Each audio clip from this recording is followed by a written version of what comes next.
This girl named Eun-jae is an extremely talented doctor. She can perform difficult surgeries that no one else can, and she has a mother who is always proud of her talented. The mother always thinks that Eun-jae is the #1 doctor in Korea. The mother enthusiastically introduces neighbors to the hospital to find Eun-jae for treatment, but Eun-jae pretends not to know her mother. Eun-jae feels very embarrassed in front of her colleagues, so Eun-jae immediately calls her mother and scolds mother. When Eun-jae's mother sees this, she apologizes to Eun-jae for causing trouble for Eun-jae. Eun-jae doesn't say anything and hangs up the phone. The next day, when Eun-jae's mother goes for a checkup at a small clinic, the doctor finds that her platelet count is quite low. The doctor suggests that she go to a big hospital for a general checkup. Before Eun-jae's mother leaves, she doesn't forget to introduce Eun-jae to the doctor. She brags that her daughter is very talented. At first, Eun-jae's mother doesn't feel that it is necessary to go to a big hospital for a checkup, but after being persuaded by younger sister many times, Eun-jae's mother brought eggs to the big hospital where Eun-jae worked. Eun-jae's mother wanted her daughter to have a general health checkup. Eun-jae tiredly replied to her mother that she was very busy. Then she asked if her mother wanted to introduce acquaintances to the checkup again. Eun-jae warned her mother that she would not receive her mother's acquaintances anymore. Eun-jae did not know that it was her mother who needed her to check up. The mother wanted to say something, but hesitated. In the end, she did not inform Eun-jae about her condition. The mother just stood and watched Eun-jae from afar. Seeing that Eun-jae did not have time to eat and had to eat dry bread, her mother was very heartbroken. But Eun-jae's mother did not know how to appear to comfort Eun-jae, so she chose to leave quietly. When it started to get dark, Eun-jae's mother walked alone on the busy street. Around her, people were crowded. They was talking and laughing happily with each other. But Eun-jae's mother's heart was extremely quiet. She hated the inconvenience she caused her daughter. At this moment, she seemed to be saying goodbye to this world. Sure enough, the next day, Eun-jae received a call from her aunt saying that her mother had fainted and was in a coma. Eun-jae immediately got on a plane to save her mother. On the way, she was extremely worried. It seemed like she was racing against time. She began to pray to God not to take her mother away. But when she arrived, the doctor announced her mother's death. Eun-jae could not accept the fact that her mother had died so suddenly. Despite the doctor's objections, she still gave her mother first aid, but it was no longer effective. Her mother would never wake up again. After Eun-jae returned home, she saw that her mother still kept all of her childhood things. There was also a final instruction in her mother's notebook telling her to take good care of herself. Eun-jae cried alone while holding her head. The next day she went jogging sadly when suddenly a luxury car was hit by a speeding car. Eun-jae was stunned with fear. With the instinctive reaction of a doctor, she immediately ran to save the person. The patient's life was in danger. Eun-jae sat on the patient's body. She quickly performed CPR on the patient, followed by emergency surgery. Everyone was racing against time and trying their best to save the patient. The patient's blood pressure suddenly dropped. The assistant doctor next to Eun-jae's heart was beating fast because she was afraid that something had happened. It turned out that the patient lying on the hospital bed was the young tycoon of the Korean Samsung group, so they absolutely could not make any mistakes. If they were careless, the lives of their whole family would be in danger. But Eun-jae remained calm and composed. To her, all patients were the same, and everyone had to be treated equally. Under Eun-jae's first aid and stable techniques, the young tycoon was finally out of danger. The useless chief of the department rushed over to ask Eun-jae about the condition and the surgical procedure. Faced with a media interview, the shameless chief of the department repeated Eun-jae's exact words, but the chief of the department did not mention Eun-jae and took all the credit for himself. Eun-jae remained silent. The next day, when Eun-jae visited the patient, she discovered medical waste left over from the surgery. If it had been left undiscovered for a long time, it would have been life-threatening. The surgery on this patient was performed by that hateful chief of the department. Eun-jae called to urge him to come back for a checkup, but he was on vacation at the time, so he scolded Eun-jae on the other end of the phone. He told her not to disturb his vacation. The next day after work, he went to the operating room for a checkup. After examining it, he found out that he had made a mistake at the lowest level, but he was so arrogant that he never admitted the truth. The patient's blood pressure suddenly dropped rapidly, so Eun-jae quickly grabbed the patient's heart and massaged it, but it still didn't help. He could have saved the patient, but now, just watching the patient lose her heartbeat, the head of the department didn't apologize to the patient and her child. He just gently said that he couldn't save her and left, leaving the poor grandmother and the little girl behind. Eun-jae had witnessed all of this, so she decided not to hide it anymore. So she told the grandmother that the head of the department was directly responsible for her daughter's death. After the head of the department found out, he hated Eun-jae very much. He criticized her for daring to tell patient's family member the truth, but Eun-jae thought that she should tell the patient family the reason. Seeing that keeping this woman would threaten his future, the head of the department fired Eun-jae. Not only that, he also issued a ban on any hospital hiring her. A few days later on an island, the grandfather held his sick grandson and desperately ran to the only hospital ship that could save his grandson. Through the doctor's diagnosis, the boy was diagnosed with acute appendicitis. The length was 2 millimeters, so surgery had to be performed immediately. But the medical equipment was rudimentary, so without a professional surgeon, the surgery could not be performed. The grandfather was worried and wanted to save his grandson. He kept calling for the doctor to quickly save his grandson. At this time, Eun-jae suddenly appeared and said that she could perform the surgery. But when she was about to examine him, a male doctor stopped Eun-jae and asked who she was. Eun-jae said she was the new surgeon on the hospital ship, so she had the right to operate on this boy. Under the captain's guidance, Eun-jae went to see the operating room and surgical instruments. Eun-jae was surprised by what she saw there because the equipment was too primitive to perform surgery. Then, Eun-jae hurried back to the examination room. She carried the boy into the dental room. She asked the nurse next to her to prepare the surgical instruments. The male doctor couldn't bear to see the boy in so much pain. He grabbed Eun-jae and dragged her out of the operating room and scolded her. He asked Eun-jae to stop the surgery. The rescue plane would arrive in an an hour, but he didn't count on the return trip taking an hour. It would take 2 hours to go and come back. The boy definitely couldn't take it. After saying that, Eun-jae quickly prepared to operate on the boy. The flustered nurse accidentally broke the only bottle of anesthetic. This made things even more difficult. Luckily, the male doctor had a spare bottle. The anesthetic arrived just in time. The 30-minute countdown started. Everyone was holding their breath, waiting for the results. This was the first surgery on a hospital ship in history. After a few moves by Eun-jae, she finally succeeded in saving the boy's life. Everyone cheered and celebrated. The next day, when Eun-jae first went to the countryside to get treatment, the village chief fainted and fell to the ground. Eun-jae began to examine the organs and discovered a large artery tumor. The patient's life was in danger, so Eun-jae decided to perform surgery on the spot. The female doctor Eun-jae took a big risk to buy time for her patient to wait for the rescue plane to arrive. They immediately contacted the nearest hospital. They needed to arrange surgery for the patient immediately. After the plane landed, they discovered that the hospital was completely incapable of operating on this patient. Because the patient's condition was critical, so Eun-jae had no choice but to personally demonstrate her ability. She could perform surgery on the patient herself. At this time, the hospital director ran over and shouted loudly, "Who is so reckless, dared to be so arrogant and make a joke of the patient's life?" But when he saw Eun-jae performing surgery, he was shocked by Eun-jae's top-notch skills. So he immediately changed his expression and said that the hospital needed talents like her. He really hoped that Eun-jae would join the hospital. Eun-jae said that she would not give up her job on the hospital ship, but she could come to work on the weekends. Just like that, they reached an agreement and the matter was settled. But the next day, the director made an appointment to meet Eun-jae. He said that the on-call room was full and she was no longer needed. Eun-jae was not in the mood to argue with the director about the reason, so she got up and left. But Eun-jae knew that the hospital could not suddenly have enough people. There must be an internal reason. It turned out that the director had called the head of the department last night. Knowing that Eun-jae was a doctor who had been fired by the hospital not long ago, the director felt suspicious. If Eun-jae made another mistake, his position as director would be gone. So he fired Eun-jae. Just like that, Eun-jae had no choice but to return to the hospital ship and continue her work as an anonymous doctor. It was also on the hospital ship that she could live as her true self. She constantly felt the peace of life, being loved and recognized. One stormy night, a man was moving goods when an accident suddenly occurred. The doctor who came to the rescue picked up an axe and decisively chopped off the man's arm. The people around him were immediately confused. The bearded man became angry and immediately grabbed the female doctor Eun-jae. This person thought that she was not worthy of being a doctor. Fortunately, a male doctor stopped him and explained that if Eun-jae did not cut off the man's arm in time, the man's hand could have a blood clot. From there, the cells on the entire hand would soon become necrotic, leading to complete disability. Now they had to amputate it and then perform surgery to reattach it. Then there was still a chance of recovery. The man worriedly asked Eun-jae if his hand would become useless because of this. Eun-jae seriously explained that he had to perform joint surgery within 6 hours for the hand to have a chance to recover well. However, after the captain called the first aid team at sea, there was still no response for a long time. In addition, the weather was stormy, so the hospital ship could not dock for 6 hours. So the captain went to Eun-jae and asked her to reattach the man's injured arm. But this was not Eun-jae's expertise, so she was helpless. The only person who could operate on the man was the hospital director. But just yesterday, Eun-jae was fired by the director because of a bad medical practice record and was expelled from the hospital. The captain repeatedly begged Eun-jae to contact the hospital director to save the man. For the sake of her dignity, Eun-jae did not want to contact the hospital director. She coldly left. At this time, the man began to panic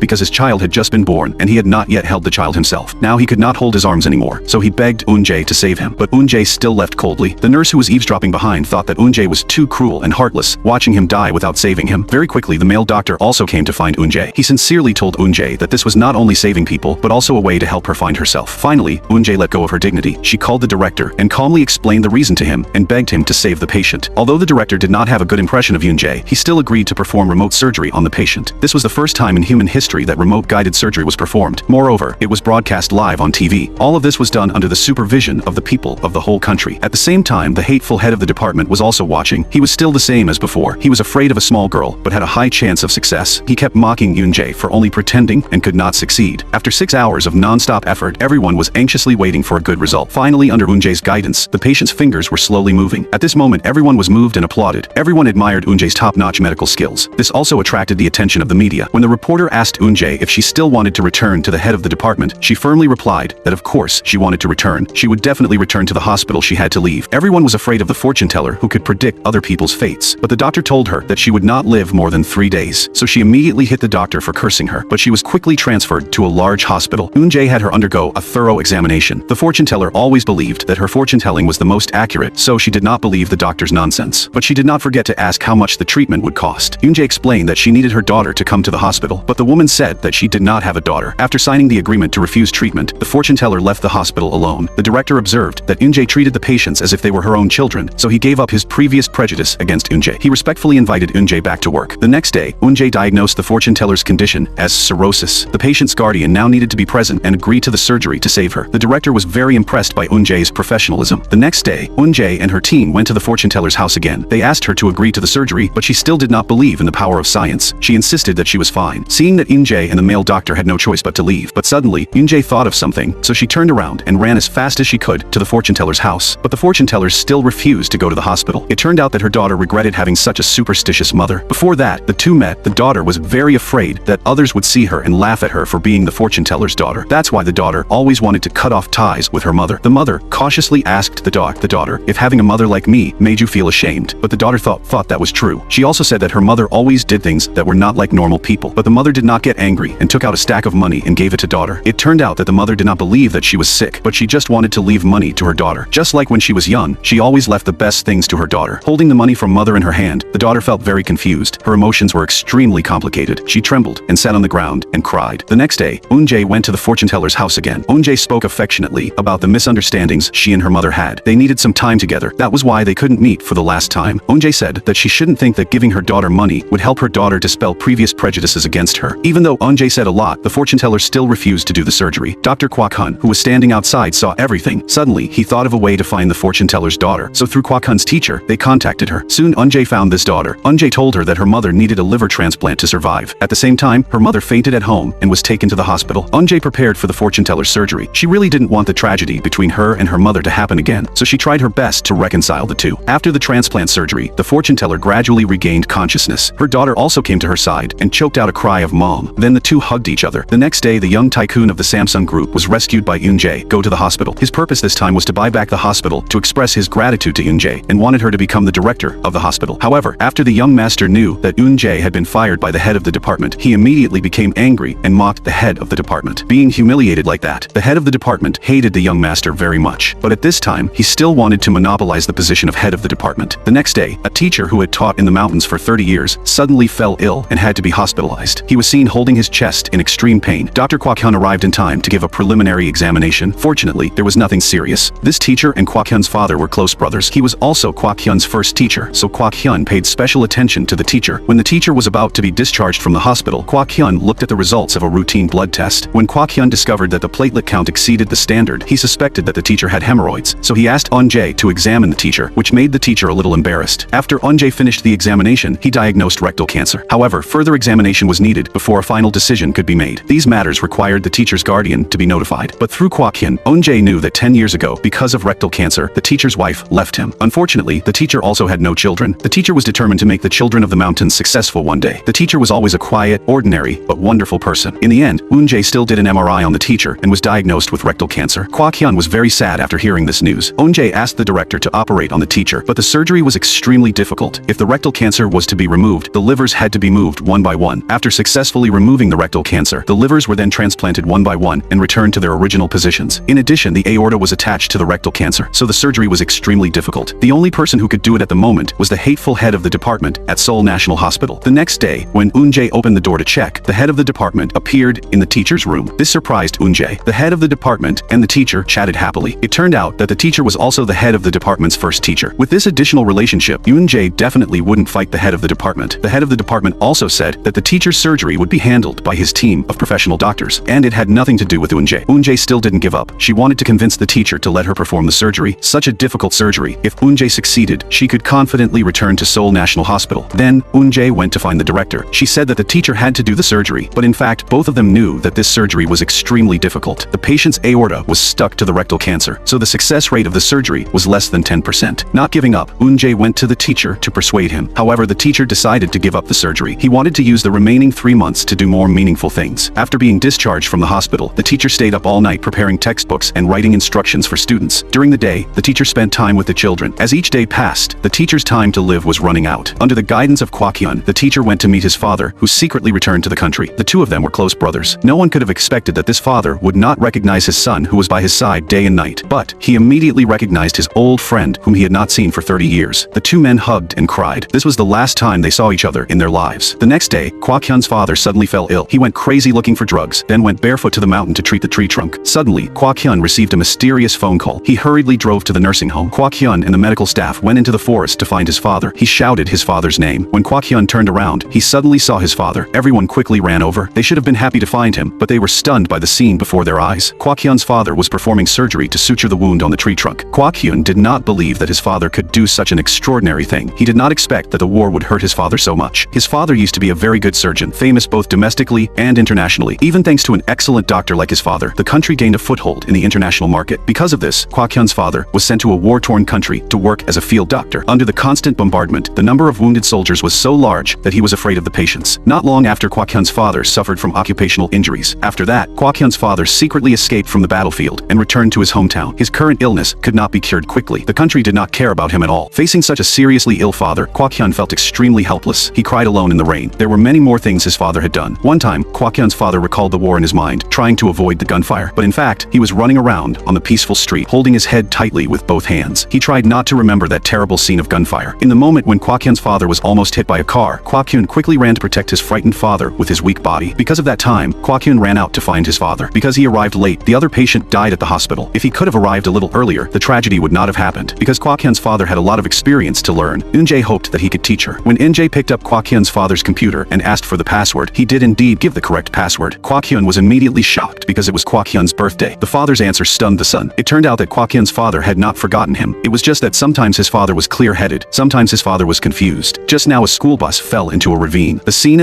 was extremely tragic. The driver was stabbed in the stomach. Medical staff quickly arrived at the scene. Female Dr. Eun-jae was seriously injured but still joined the rescue team and wrote notes on each of the elementary school students' injuries. Dr. Kwok Hyun saw that Eun-jae's arm was dislocated and could not move. Therefore, he used traditional Chinese medicine to quickly return her arm to its original position. The rescue was finally successful. Suddenly, the teacher discovered that there was another student in the car who was in danger, so Kwok Hyun rushed to find the boy. He found the boy unconscious in the car. Kwok Hyun hugged the boy tightly to protect his head. Fortunately, the car stopped and did not fall further. Eun-jae broke the car window and gave Kwok Hyun the first aid kit. When checking, the boy was having difficulty breathing. His breathing was very weak, so he needed to be intubated immediately to support his breathing. Otherwise, his life would be in danger. Kwok Hyun was preparing to intubate. The deep obsession in his heart reappeared. His hands were still shaking. At the critical moment, Eun-jae appeared, breaking Kwok Hyun's obsession. Kwok Hyun said he still couldn't do it, but under Eun-jae's constant encouragement, Kwok Hyun finally successfully intubated. The boy was lucky to regain normal vital signs. Thanks to Eun-jae, Kwok Hyun's obsession disappeared. As a result, their relationship developed quickly. They started their first date. Eun-jae tried kissing for the first time, and she kept thinking about the feeling of kissing yesterday. Her heart rate and blood pressure increased rapidly. Good things started yesterday. That day, a Korean-British artist came to the hospital ship. She said that she wanted to paint for this hospital ship to record all the beautiful moments of life. But in fact, her identity was Kwok Hyun's ex-girlfriend. Obviously, her purpose of coming here this time was to steal Kwok Hyun from Eun-jae. She deliberately lied that she had leukemia and now only had 6 months to live in order to win Kwok Hyun's affection. She even challenged Eun-jae. She told Eun-jae to stay away from Hyun. Just a few minutes ago, Ji-young was crying and telling Kwok Hyun that she only had 6 months to live, but the next moment she was dancing in a bar. Unexpectedly, Kwok Hyun's younger sister saw this scene. At the same time, Kwok Hyun's mother also came to catch her red-handed. Kwok Hyun's mother immediately called Kwok Hyun. She shouted loudly and said that she could not let this woman become her daughter-in-law. Kwok Hyun slowly said that Ji-young found out that she had leukemia. Going to bars was her way of relieving stress. After hearing that Kwok Hyun's mother was speechless, during the day Ji-young returned to the hospital ship and continued to bother Kwok Hyun. Actually, he did not want to see her. The reason they broke up was because Ji-young lied to him. Kwok Hyun witnessed everything with his own eyes. She lied and betrayed him countless times. Kwok Hyun chose not to bear it anymore, so he decided to break up with Ji-young. Now she appeared again and even came to the hospital ship after Kwok Hyun and Eun-jae confirmed their relationship. This was truly unacceptable. The deaf-mute patient had difficulty communicating when he arrived at the hospital ship. Everyone was at a loss, but for Kwok Hyun, it was not a problem at all. 10 years ago, in order to communicate well with the deaf-mute patient, he learned sign language. At that time, Ji-young met Kwok Hyun and fell in love with him. She liked Kwok Hyun's seriousness. She liked the way he arranged everything neatly, so Ji-young was fascinated by Kwok Hyun's charm. Eun-jae also fell in love with him because of this. Ji-young saw that Eun-jae loved Kwok Hyun very much, so Ji-young immediately reminded Eun-jae of her position. Ji-young also said that Kwok Hyun and I were engaged. Eun-jae couldn't believe it for a moment. Eun-jae even suspected the reason behind it. After Kwok Hyun communicated with the deaf-mute patient, he learned that the person who really needed treatment was her son. Soon after the son was taken to the hospital ship, he was unconscious. Kwok Hyun quickly used sign language to ask the patient's mother about her son's current condition, whether he had ever eaten or been exposed to toxic substances. The answer was no, so Kwok Hyun took off the boy's clothes and discovered that it was a ruptured skin tumor that had caused sepsis, so the boy needed immediate surgery, otherwise he would die within 3 hours. They immediately scheduled the surgery. The next day, when Ji-young received a phone call, she hid in the break room to answer the phone. It turned out that her leukemia was fake. Everything was a plot created by her just to gain Kwok Hyun's favor so that he would abandon Eun-jae, and he could only take care of her for the rest of his life. The innocent Kwok Hyun still didn't know anything. At this moment, Eun-jae was resting behind Ji-young. She could clearly hear every word Ji-young said. Although Eun-jae had grasped Ji-young's weakness, she didn't expose Ji-young immediately. Kwok Hyun promised to always be by Eun-jae's side in the future, so he hoped she wouldn't leave him. Ji-young found out about the conversation, so the next day she went to see Eun-jae to talk. But she didn't know that Eun-jae already knew about her cheating on on Kwak-hyun. Ji-young strongly declared war. Eun-jae wasn't afraid at all and told everything she knew. Ji-young was extremely panicked after hearing it. She begged Eun-jae not to tell Kwak-hyun, otherwise she wouldn't have the courage to face Kwak-hyun. Eun-jae wasn't the type of person who relied on tricks to win, so she promised Ji-young not to tell Kwak-hyun about this. Eun-jae wasn't a very kind person either. Her father had a lot of gambling debt, so he asked her for money through her younger brother to pay it off. After returning to the staff dormitory, Eun-jae still had to deal with Ji-young. Ji-young shamelessly said in front of everyone that she wanted to sleep in the same room as Eun-jae. Everyone was puzzled because there were so many rooms, but why did Ji-young choose Eun-jae's room? It turned out that Eun-jae was her love rival. She first went to Eun-jae's bedroom. When she entered the room, she saw that Eun-jae was sleeping on the cold floor. There was no warm bed or quilt. Ji-young felt that the situation was not good, so she said she wanted to sleep in Kwak-hyun's room. Eun-jae said it didn't matter on the surface and acted like she didn't care. But when Ji-young entered Kwak-hyun's room and hugged him tightly, Eun-jae started to panic. Eun-jae felt extremely worried inside. Every now and then, Eun-jae wanted to go out to see what the two of them were doing. Suddenly, she started to wonder what she was doing. Indeed, love really makes people lose their minds. Eun-jae stayed up all night. The next morning, Kwak-hyun and Ji-young didn't come out of the same room. It turned out that Kwak-hyun had rejected Ji-young last night. He got up and went to sleep in his colleague Jae-jeol's room. Eun-jae felt relieved now. After returning to the hospital ship, Ji-young angrily followed Kwak-hyun. So Jae-jeol asked Ji-young if Kwak-hyun knew that she didn't have leukemia. Ji-young realized that something was wrong. Only Eun-jae knew that she didn't have leukemia, so how could Jae-jeol know? So Ji-young went to Eun-jae to question her again. Eun-jae said that she didn't tell Jae-jeol. Actually, when Ji-young admitted that she didn't have leukemia, Jae-jeol was fixing the computer in the next room and heard it. Kwak-hyun knew everything. He wasn't angry at all. He just looked annoyed and said that Ji-young could leave now. He didn't need a friend who only knew how to lie. Ji-young had no ability to fight back because after all, she deserved it. The next day, a group of debt collectors surrounded Eun-jae. The money her father owed her still hadn't been paid. The farmer father took his son to work in the fields. The son loudly criticized his father that he did not want to do such dirty work. He deliberately destroyed the large beehive in the lawn. The father and son were surrounded by bees, so they could only run away. In the panic, they ran away and fell down the mountain. The father immediately fainted. The son risked his life to protect his father. Receiving a call, the police were informed of the emergency. They immediately notified the hospital ship in the surrounding sea to conduct a rescue. The medical team quickly arrived at the scene and provided emergency treatment to the patient. Returning to the hospital ship, the father regained consciousness. The first person he wanted to see was his son. In order to protect the father, the son's injuries were very serious, so serious that he could not speak at this time. The father was very afraid that something would happen to the son. He kept saying that he should not force his son to go to work with him. The son could not speak, so he used all his strength to lift his trembling hand and write on a piece of paper, "Dad, I'm sorry, I shouldn't be selfish and scold you like that, and I hope you will forgive me." He said that he would never be angry with his father again. After reading it, the father cried and forgave the son. The son wiped the tears from the corner of his father's eyes with his weak hands. Eun-jae stood beside them, deeply moved. She couldn't help but think of her father, who was still lying in the hospital room. She couldn't treat her father sincerely. Her father wanted to erase the medical records this time and pretend not to have the disease to defraud the insurance money of $1.5 billion. Eun-jae absolutely would not allow her father to do such a thing. This scene was quietly observed by Kwak-hyun, who was beside him. He was silent and didn't make a sound. After walking out of the hospital room, Eun-jae's whole body began to tremble and she burst into tears. Eun-jae cried and said that she always behaved in the most unsightly way. Then she walked away without looking back. She sat alone in the corner crying. The only person who could save her father right now was the head of the department. Eun-jae put aside her pride and knelt down to beg him to save her father, but she was rejected by the head of the department. Difficulties came to Eun-jae one after another. Because her father's medical expenses were very expensive, she could only eat instant noodles with her younger brother. Her younger brother cried and begged Eun-jae that no matter what, they had to save their father. He said that his father's life was too pitiful. Even though their father had done many wrong things, as his children, as long as they had the ability, they had to save him. Eun-jae understood everything. So that night, she called a better doctor to ask for advice on how to treat her father. Eun-jae tried many ways but still had no results. Her only hope was still the head of the department of the big hospital. This time, the hospital director, who had always cared about Eun-jae, made an appointment to meet with the department head and hoped that he could operate on Eun-jae's father. The hospital director said that he was still young. It didn't matter if he cared about other things or not. Doesn't matter. But when he was old, would his mind still be so narrow-minded? Finally, the hateful department head was convinced. The hospital director asked if this was what he wanted to pursue. The department head fell into deep thought after hearing this. Eun-jae's father's blood pressure was dropping sharply on the hospital bed. She hurriedly got into a taxi and prayed to God to let her father be safe. Her mother had passed away because she couldn't get there in time. The driver told Eun-jae that the last flight had already taken off, so she called her colleague and asked him to help her take care of her father. Kwak-hyun immediately stood up. Eun-jae cried and told Kwak-hyun on the other end of the phone that her father was seriously ill and she wanted to save him. Eun-jae didn't want her only father to leave her. Kwak-hyun promised to take good care of her father and encouraged her to take good care of herself. However, Eun-jae decided to remove the tumor in her father's gallbladder herself. Not only was this an unprecedentedly difficult surgery, it was also the first time a daughter had performed surgery on her own father. The director had always been against it. He looked at Eun-jae and was touched by what she had done for her father and was also moved by her strong belief. So he agreed to the surgery and continued to cheer Eun-jae on. But her father was packing his clothes and preparing to leave the hospital. Eun-jae rushed over to ask her father what was going on. Her father had already submitted a discharge application to the hospital and the union. He would not accept treatment. Eun-jae said with a very determined attitude that she would save her father ready. No matter what, she will save him, so he must live to make up for his mistakes. After saying that, Eun-jae left to prepare everything for the surgery. At this time, the head nurse of the hospital ship realized that something was wrong. In addition, the male doctor also informed about Eun-jae's father's condition. The head nurse was like a close sister to Eun-jae. She questioned everyone why Eun-jae's father was sick, and no one came to visit him. So the next day, the head nurse went to the hospital to find Eun-jae and blamed Eun-jae for always silently enduring everything and intentionally keeping her friends on the hospital ship ignorant. This made others extremely heartbroken. Just as she was speaking, all the friends who fought together appeared in the hallway in the distance. They were Eun-jae's strongest support. Ah-rim stepped forward and hugged Eun-jae affectionately. It was a warm scene. Everyone was nervously preparing for this extremely difficult surgery. Eun-jae's father was dying on the hospital bed. Her younger brother was beside the father, talking about the wonderful plans he had after the surgery. After saying that, he hugged his father and cried. When he took his father to the surgery, he also kept cheering for his older sister, but as soon as he finished speaking, he started to sigh. That full confidence was just an act. Eun-jae asked her father if he was scared. She comforted him and told him not to worry. She would try her best. Eun-jae told her father to sleep. When he woke up, everything would be over. Her father pulled Eun-jae back and said that if anything happened to him, it was because of his health problems. He told her not to blame herself. Everything was ready. Eun-jae slowly opened the door. The main surgeon was standing inside. It turned out to be the head of the department she had begged for. Eun-jae didn't know why he was willing to operate on her father. While Eun-jae was thinking, the head of the department immediately asked who allowed the guardian to appear in the operating room. He scolded her and told her to get out. He said the cruelest words, but they were actually very heartwarming. With the efforts of the strongest medical team in Seoul, led by the head of the department, Eun-jae's father was finally saved. So the head of the department and Eun-jae also resolved the conflict between them. The head of the department apologized to Eun-jae for what he had done before and thanked her for trusting him to complete her father's surgery. An auntie from the city was arguing with her best friend. The next second, she suddenly felt uncontrollably sleepy. She soon forgot about her best friend. Then her face turned pale and she fainted in Kwak-hyun's arms. He immediately carried the patient on his back and ran quickly to the hospital ship. Kwak-hyun began to thoroughly examine the patient, but still could not find the cause of the illness. The patient's blood pressure dropped suddenly, so he had to immediately perform CPR to restore a normal heart rhythm. During the CPR, Kwak-hyun's phone kept ringing. It was a call from his father's nursing home. He was so focused on treating the patient that he didn't pay attention to his father. Finally, the patient's heart rate returned to normal. Kwak-hyun went outside to answer the phone and knew that his father had run away and was missing again. Kwak-hyun was worried about the patient's safety, so he chose not to look for his father and focused on serving the patient. When he returned to the hospital ship, he accidentally heard the patient's best friend say that the patient liked to eat wild vegetables from the mountains. Kwak-hyun immediately realized why he didn't start the investigation from food. The patient's best friend recounted what happened that day. The three of them were good friends who grew up together. The patient happened to go to Seoul and became a rich woman. After returning hometown, the patient ignored her best friends and the two of them hated each other. The two of them only focused on picking wild vegetables. Go-eun saw that her best friend was so cold and heartless, so she started scolding the patient, but the patient couldn't stand it either, so the three of them started arguing. Go-eun angrily said that she didn't want to be friends with such an arrogant person, and after saying that, she angrily left. Then Go-eun and her friend went fishing and catching shrimp. Suddenly, one of her legs got caught in a pile of trash of unknown origin. No matter how hard she tried, she couldn't get out. The oxygen tank was also cut off and sank, so she had no choice but to immediately take off the equipment on her body. When she surfaced, she had stopped breathing. Go-eun was rescued and brought to the cabin. The hospital ship received a distress call. Eun-jae and Kwak-hyun rushed to the scene for emergency treatment. The patient was drowning and suffocating, so Eun-jae checked her, performed a cardiac catheterization, and placed an endotracheal tube to assist her breathing. After checking, the patient's limbs were not controlled by the brain. The cause was the rapid transition from high pressure to low pressure after the patient was injured. Eun-jae was diagnosed with asthenia, so she needed to be taken to the hyperbaric oxygen therapy room immediately so that the patient's body could slowly adjust to normal air pressure. Careful treatment was needed to achieve gradual results. At first she couldn't move, but her limbs were quickly able to stand up and walk. The two hugged and cried. Human fate is truly miserable. Just yesterday the two were arguing, but now they were both hospitalized. Go-eun kept scolding her in the hospital. The patient also realized her mistake and apologized to Go-eun. She said that she was not as ostentatious as people saw. In fact, she relied on diving and fishing to earn extra money for her living expenses. Not long after getting married, her husband divorced her. After her son grew up, he secretly sold the house, so she had no choice but to move back to her parents' house. After listening to this, the three of them felt sad for each other's hardships. The conflicts between the three of them were resolved. Their relationship returned to the most innocent time when they were children. They could dive together, but they hoped that they would return safely every time they went diving. That day, a group of thugs had guns but did not rob money. They suddenly broke into the hospital ship. They needed to find a surgeon for their boss. The leader specifically wanted the talented Korean female doctor, Eun-jae. Kwak-hyun stood up to protect her regardless of everything, but he was almost shot. The police on the shore heard the gunshots, but only asked their colleagues if they heard them and then left. Kwak-hyun was not afraid and said that he could help the female doctor Eun-jae. Under the threat of the leader named Kang-moo, Eun-jae packed the necessary equipment for the surgery onto the boat and quickly rushed to the rescue warehouse. Eun-jae was so scared by the scene before her that her eyes widened. Corpses were everywhere. It turned out that a transnational drug robbery had just taken place here. During the robbery, a fierce gunfight broke out. Among them, the boss in the suit was shot and fell to the ground. The stupid subordinate wanted to call the police and take the boss to the hospital. hospital, but was scolded by Kang Mu. Kang Mu picked up the phone and checked the news about the hospital ship, and they were nearby. So Eun-jae and Kwak Hyun were forcibly brought here. Looking at the seriously injured boss lying on the ground, dying, Eun-jae quickly put on gloves to check the wound. She discovered that the patient had been shot in both sides. Fortunately, the bullets had not damaged the internal organs. All blood pressure readings were below 70, so the patient was having difficulty breathing. Eun-jae requested that the patient be taken back to the hospital ship immediately for surgery. Kang Mu said that she could only perform surgery on the spot. Eun-jae said that surgery in such a dirty environment was very easy for the wound to become infected. In addition, there was not enough anesthetic to inject. Furthermore, a major surgery to remove the bullet would require the support of professional and adequate medical staff to complete. Kang Mu was furious when he heard this. He raised his gun again and shouted that surgery must be performed on the spot. At this moment, the patient's blood pressure dropped sharply. Kwak Hyun quickly intubated the patient to help him breathe. Only then did his blood pressure stabilize. Kwak Hyun asked Kang Mu to agree to take the patient back to the hospital ship for treatment. This time, he agreed, but he asked Eun-jae to save the patient's life within 3 hours. Otherwise, in less than a minute, everyone on the hospital ship would be killed. Such a major surgery could not be completed within 6 hours. Under great pressure, Eun-jae agreed to save the patient's life, so the patient was taken back to the hospital ship. At this time, they were facing very serious problems. If he was shot, the aorta would definitely rupture. Even if the bullet could be removed, there would not be enough blood for transfusion. Due to excessive blood loss, the patient could also have cardiac arrest. The others on the hospital ship couldn't escape either. Eun-jae's mental pressure was getting bigger and bigger. Kwak Hyun comforted her and said that she would save and cure the patient. He would take care of the rest. After saying that, he gently hugged Eun-jae. The surgery began. The patient first needed a blood transfusion, so Kwak Hyun asked the others to donate blood to the gang leader. The nurse cried and asked why they had to donate blood to someone who was endangering their lives. That was true. No normal person could do that. But in the doctor's mind, everyone was a patient, whether he was a commoner, a king, or a cruel person. Just like that, the doctors and nurses donated blood to the patient. At this moment, the captain found a cell phone that could call the police. On the operating table, the patient's aorta ruptured, so his blood pressure was dropping rapidly. Kang Mu thought Eun-jae was playing a trick and put a gun to her head. Everyone was scared and panicked. Kwak Hyun convinced Kang Mu that if they wanted to save their boss within 3 hours, they had to give the doctors enough time and space. And so the surgery continued. Jae-jeol held his life-saving cell phone in his hand. He was looking for help from the outside, but he was unexpectedly discovered by the thug and kicked hard twice. The headquarters on the other side could not find the location of the hospital ship on GPS, so they called the police on shore to come to the scene to confirm the situation. Finally, with Eun-jae's efforts, the patient's surgery was successful. They put the boss on a stretcher and took him away. Just as Eun-jae was about to breathe a sigh of relief, Kang Mu suddenly threatened to take Eun-jae away with a gun. He said that she had to be a hostage to smuggle the boss across the border. Once Eun-jae was taken away, it would definitely be a disaster. At this time, Kwak Hyun immediately stepped forward and said that he had a lot of experience in post-operative care. He was ready to replace Eun-jae, but he was kicked away by Kang Mu. Eun-jae saw that the situation was not good, so she quickly told Kang Mu not to hit Kwak Hyun. As she spoke, she packed up the medicine and nursing equipment. At this time, the thugs outside were arrested by the Coast Guard. When Kang Mu found out, he quickly closed the door. Taking advantage of the moment when Kang Mu was not paying attention, Kwak Hyun pushed him out the door. Kang Mu stood up and shot at the glass. Kang Mu broke the glass, opened the door, and entered. He determined to personally finish off Kwak Hyun and Eun-jae. Kwak Hyun quickly grabbed a fire extinguisher and sprayed it on Kang Mu. Kang Mu was momentarily unable to distinguish directions. Kwak Hyun quickly pulled Eun-jae out. Kang Mu raised his gun and shot Eun-jae. At the critical moment, Kwak Hyun used his body to block the bullet for Eun-jae. Just like that, Kwak Hyun fell into Eun-jae's arms. Kang Mu was also arrested by the Coast Guard. Kwak Hyun was soon put on an ambulance. Eun-jae held Kwak Hyun's hand tightly and told him to persevere, but Kwak Hyun fell into a coma. He was taken to the hospital, but was informed that the surgeon was on vacation, so they decided to transfer him to Seoul National Hospital. But at this point, Kwak Hyun was no longer breathing, and if this continued, he would definitely die. Now the only person who could save Kwak Hyun was Eun-jae, but she used all her strength to perform surgery on the gangster boss. After escaping death, she was exhausted. In addition, Kwak Hyun was the man Eun-jae loved the most. Eun-jae would definitely not concentrate during the surgery, and she could not be completely calm. But right now, only Eun-jae could save Kwak Hyun. After much hesitation, she decided to operate on him. The beautiful moments between the two of them kept appearing in her mind. Eun-jae had hurt Kwak Hyun many times, but he still patiently listened and sympathized with her. He kept encouraging and praising her. Eun-jae gradually fell in love with this extremely warm-hearted man. Seeing her beloved lying on the operating table and still in critical condition, Eun-jae was sad and shed tears. But Eun-jae had to operate to save Kwak Hyun. Her colleagues felt inferior to her when they saw such a calm Eun-jae. She was truly a genius doctor. She was performing surgery on the person she loved smoothly, but they didn't know that Eun-jae was so nervous that she was sweating to the point that she was about to cry. But luckily, Kwak Hyun finally slowly opened his eyes. Eun-jae couldn't hold back her tears anymore, and she just burst into tears. Kwak Hyun gently wiped the tears from Eun-jae's cheeks. This made Eun-jae cry even louder. 10 days passed. Eun-jae didn't visit Kwak Hyun. During the time Kwak Hyun was in the hospital, Eun-jae took care of his father alone. The next day after returning to the hospital ship, Eun-jae kept avoiding Kwak Hyun. Feeling the heartbeat from close range, Kwak Hyun said that they should go on a date. Eun-jae didn't know what to say after hearing that. But the good times didn't last long. The government suddenly decided to destroy the hospital ship. The premature mother on the hospital ship cried out in pain. The doctor diagnosed that the umbilical cord was dilated and needed immediate surgery to push the baby back in, otherwise the baby would die. Although Dr. Eun-jae is a genius surgeon, she only specializes in her field. She knows knows nothing about obstetrics and gynecology. Due to the dense fog at sea, the Coast Guard cannot reach the scene and take the patient to the hospital. In case of emergency, the pregnant woman can only have surgery on the hospital ship. Eun-jae has only performed obstetrics and gynecology once and is very helpless. Seeing the pregnant woman in pain and discomfort, Eun-jae cannot bear it. Finally, with Kwak-hun's encouragement, she makes a reckless decision. So Eun-jae informs the pregnant woman's mother that the patient needs surgery immediately. Eun-jae also makes it clear that she is not an obstetrician and gynecologist, and she has never performed such a surgery before. But if she does not act in time, both mother and child will die. Surgery can only be performed with the consent of the guardian. After hearing the news, the mother agrees and cries, she begging Eun-jae to do her best to save her daughter. If her daughter unfortunately did not survive, she would not blame Eun-jae. After receiving the guardian's consent, Eun-jae began the stressful surgery. The child was successfully removed from the mother's womb, but the baby still could not breathe. Kwak-hyun patiently used a cleaning solution to remove the obstructions from the baby's airway. Only then did the baby have a heartbeat and breath. The mother, who had been waiting anxiously, breathed a sigh of relief. The baby was successfully born in a warm atmosphere with everyone. The mother and child were also taken to a large hospital. The next day, Eun-jae received a call from the police station. It turned out that the pregnant woman she had tried her best to save was now suing her because Eun-jae was not an obstetrician. This person also said that Eun-jae decided to have surgery without her consent, which led to premature birth. The baby's heartbeat was not fully developed, so the baby had to live in a sterile room. Her body was also severely damaged. But the truth is that Eun-jae had explained the consequences of the surgery many times before the surgery and had the consent of her guardian. Now she was being accused like that. The police repeatedly asked Eun-jae loudly if anyone else was involved. To protect her colleagues in the hospital ship, Eun-jae replied that she did everything herself. This incident quickly attracted the attention of the media. They asked Eun-jae if she was an obstetrician and gynecologist and insisted on delivering the baby for the pregnant woman. After that news, in addition to the hospital ship continuing to provide free treatment and relief services to patients, the government ordered the hospital ship to temporarily suspend operations. Eun-jae hurriedly went to find the mother and child to confront them. The mother did not mention that Eun-jae asked for her consent. Her daughter was even more domineering, telling Eun-jae to go see my lawyer if you had anything. Eun-jae suddenly felt hurt and angry. The rich tycoon chairman was furious. He was accused of living too luxuriously, so he moved to an old dilapidated wooden house. This action was just to cover everyone's eyes. It was all to make the hospital acquisition go smoothly. He temporarily stopped the operation of the hospital ships that provided free treatment to the people on the nearby islands, and then proposed remote treatment. Every person on the island had a computer, but he overlooked a very serious problem that could be related to human life, which was how an old man over 50 years old could use a computer proficiently. Moreover, when doctors treat patients, they have to look, listen, ask questions. The ultimate goal of the tycoon chairman was to sell a large amount of computer equipment to make a huge amount of money. In order to do a good job of propaganda, they pointed the camera at the old man. They showed the elderly step by step and then edited the video to show that the elderly were completely proficient in the process of communicating with the doctor smoothly. Kwak-hyun was surprised to see this. It was really absurd to say that. The hospital train stopped accepting patients, so all the computers were suddenly disconnected from the internet. All the patients gathered in the small clinic of the nursing home. For a while, it couldn't handle too many patients at once, so they called Kwak-hyun for help. Kwak-hyun and his team quickly arrived at the scene. First, they urgently contacted the remote therapist, but doctors are also human and need to rest, so they had to wait until the doctor came online. After asking many questions, they still needed to go to the hospital for a general examination to find out the cause. If everyone was like this, suddenly falling ill and having to wait for the doctor to come online before seeing the doctor, the patient would have died long ago. The treating doctor also thought that this remote treatment method was unreasonable, but they only dared to be angry and did not dare to say anything. The cause of this whole incident was Eun-jae treating the mother and child on the hospital ship yesterday. Eun-jae initially explained to her guardian that she was not an obstetrician. The guardian also agreed to the surgery. Unexpectedly, they hired a lawyer to sue Eun-jae. Eun-jae accidentally discovered that the lawyer they were looking for was actually a labor lawyer. Why was this lawyer now involved in medical disputes? It turned out that the lawyer was the legal advisor of the tycoon chairman's company. He was going to invest in the director's hospital to build it into a large hospital which could accept more patients and thus earn more money. The director was momentarily driven insane by money and heartlessly fired Eun-jae from the hospital. The director then looked at the newly designed master plan of the large hospital and thought a lot. He also regretted missing out on a talented and excellent doctor like Eun-jae. At the same time, he was also thinking about the future of the large hospital. The director considered it many times, and finally, the director took the signed contract to meet the tycoon chairman. He expressed his decision to abandon the large hospital construction project invested by the chairman. The chairman threatened and told the director that he would not have a second chance. The director hesitated for a moment and then walked out the door. At this time, the director resolutely tore up the contract and threw it into the air. The sick woman scolded her husband for quitting his job, then immediately vomited blood and suddenly fainted and fell to the ground. She did not know her name. Her memory stopped at 30 years ago. The initial diagnosis was acute liver failure. Other internal organs were also damaged. Dr. Eun-jae was gradually arranging appropriate medical staff to treat the patient. At this time, the director appeared and scolded Eun-jae and stopped her. He said that Eun-jae had been fired. She was no longer a doctor at this hospital, so she had no right to lead anyone and treat patients. The reason was because Eun-jae was involved in a medical dispute lawsuit. She is still accused. The director fired Eun-jae because he was afraid that the incident would affect the hospital. Eun-jae apologized to the captain for not being able to save his wife. The head nurse called Eun-jae to inform her that the patient had liver failure and needed a transplant. The replacement doctor told Eun-jae and the captain captain the final test results. The patient could only live for a maximum of 3 days, and the transplant had a success rate of only 30%. The captain knew that his wife's condition was critical. He couldn't believe that the wife who had beaten him yesterday would not be able to live for more than 3 days. At this moment, the patient suddenly had convulsions all over her body and foamed at the mouth. The doctor immediately injected the patient with sedatives. This phenomenon was a spasm caused by liver failure, which also showed that the patient would not live much longer. Looking at his wife in such a miserable state, the captain sat alone in a corner. Over the years, he owed his wife and children a lot. He only thought about the hospital ship. He treated all the patients who needed treatment as if they were his own family. Now he could barely keep the hospital ship. His wife was about to leave him alone. The head nurse quietly listened to him tell all his sorrows and grievances. In the past 30 years, he had saved many people and many families, so the head nurse told him that her blood type was the same as the captain's wife. She was willing to donate part of her liver for a transplant, and she even joked that she had nothing but a lot of liver. Eun-jae once again put on her white and blue coat and went to find the director. Eun-jae begged him to allow her to perform surgery on the patient, but she was still refused by the director. In the hospital room, the captain kept asking Eun-jae if she wanted to give up. Eun-jae could only remain silent. At this moment, the director suddenly appeared and said that she could not give up. He ordered Eun-jae to save the captain's wife. Hearing this, everyone was happy. It turned out that last night, after much consideration, the director decided to face the difficulties with everyone. The head nurse lying on the operating table gave Eun-jae a thumbs up to encourage her. Soon, the surgery went very smoothly. Eun-jae successfully completed the surgery. She reassured the captain and the children that their mother could live another 30 years. On the other side, the government announced to the media that it would recall the hospital ship that provided free treatment. Everyone could only watch the hospital ship slowly move away, getting further and further away. They all felt regretful. This was the world's most famous method of saving premature babies. Kwak-hyun took off his shirt and gently held the little baby in his arms. A big heart miraculously brought life to a small heart. The mother rushed over to see this scene. She felt very guilty and asked the doctor next to her if she could replace Dr. Kwak-hyun. The doctor replied that the baby was still in the sterile room. Furthermore, the mother had a cold, so the small viruses would harm the baby. The mother felt very sad after hearing this. First, as a mother, she could not appear when her child needed her the most. Second, she felt guilty. The reason was that yesterday she had filed a lawsuit against Eun-jae and Kwak-hyun. The hospital ship was also suspended by the government. However, Kwak-hyun did not give up on saving the child because of her mistake. On the contrary, he made a great contribution so that the child could continue to live and feel the beauty of this world. Thinking of this, the mother's self-blame and guilt immediately welled up. The mother burst into tears. The mother asked the doctor if anything else was wrong with her grandson. The doctor told them that the child was growing up very healthy. As soon as the doctor finished speaking, the mother and daughter held hands and cried. After walking out of the hospital room, the mother put a pair of shoes on the ground for her daughter. She said that the child would be heartbroken. The mother also felt heartbroken for the daughter. After hearing that the daughter cried even louder and could not control herself anymore, the child's small hand tightly grasped Eun-jae. This wonderful feeling was so pleasant. But just then the mother walked in and scolded, "Who allowed this evil female doctor to touch her child?" The doctor next to her said that it was not Eun-jae's fault. In addition, Eun-jae is a doctor who has the right to examine and contact patients. Eun-jae quickly stops the doctor. She bows her head and apologizes before leaving. Eun-jae goes to see the chairman of the conglomerate and begs to withdraw the hospital acquisition documents, but the chairman scolds her for being too naive and wasting a great opportunity to make money. But Eun-jae is a doctor, so she only wants to wholeheartedly save lives and help patients. Eun-jae recalls the incident where the chairman's son got into a traffic accident in the suburbs. If Eun-jae hadn't come to save him in time and for free, the chairman's son would have died long ago. The chairman hesitated for only a moment, then said that Eun-jae couldn't change anything in this world. The negotiation ended there. The hospital ship on the other side was suspended by the government. The three captains appeared in front of the office and surrounded the mayor, but the mayor remained behind closed doors and quietly sneaked away after getting off work. Eun-jae's trial quickly took place. It decided Eun-jae's career as a doctor and the fate of the hospital ship, as long as the mother and daughter continued to accuse Eun-jae of those false crimes. At this moment, the mother and daughter suddenly changed their minds, saying that they did not hire this lawyer. This was all at the instigation of the tycoon chairman. The chairman's evil deeds to make money were exposed to the public. Seeing that the situation was not good, he put on a mask and quickly fled. The mayor on the other side, who colluded with the profiteer, was also arrested. The suspended hospital ship finally returned to normal operations. At the end of the film, everyone returned to their peaceful lives. Eun-jae also continued her journey as a doctor to save people. The movie ends here. Thank you everyone for watching. Goodbye, and see you again.